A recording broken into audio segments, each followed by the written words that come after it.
கொலோசியர் 1:27 புறஜாதிகளுக்குள்ளே விளங்கிய இந்த ரகசியத்தில் உள்ள மகிமையின் ஐஸ்வர்யம் என்னதென்று தேவன் தம்முடைய பரிசுத்தவான்களுக்கு தெரியப்படுத்த சித்தமானார்.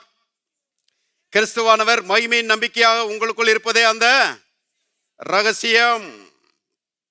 எல்லாரும் சொல்லுவோம் ரகசியம். ரகசியம்னாலே எல்லாருக்கும் பாருங்க தெரிந்து கொள்ள வேண்டும் என்கிற ஒரு ஆர்வம் வந்துடுது இல்லையா?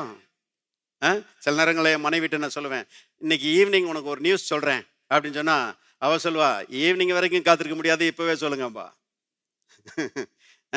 ஏன்னா எந்த நியூஸோ எந்த ரகசியத்தையும் பாருங்க அறிந்து கொள்ள வேண்டும் என்று என்ன செய்கிறோம், பொதுவா நாம ஆர்வப்படுகிறோம் இல்லையா?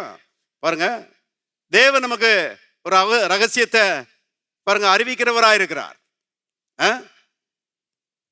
தேவன் அருமையானவர்களே என்ன ரகசியத்தை சொல்றாரா? கிறிஸ்துவானவர் மகிமையின் நம்பிக்கையாக உங்களுக்குள் இருப்பதே அந்த ரகசியம். நல்லா கவனிங்க. மகிமை என்றால் ஒளி, அருமையானவர்களே நம்பிக்கை என்றால் எதிர்காலம். ஆகவே கிறிஸ்து நமக்குள்ள இருக்கிறாரு. எதுக்கு இருக்கிறாரு? ஒளிமயமான எதிர்காலத்தை நமக்கு கொடுக்கும்படியாக நமக்குள்ளே இருக்கிறார்.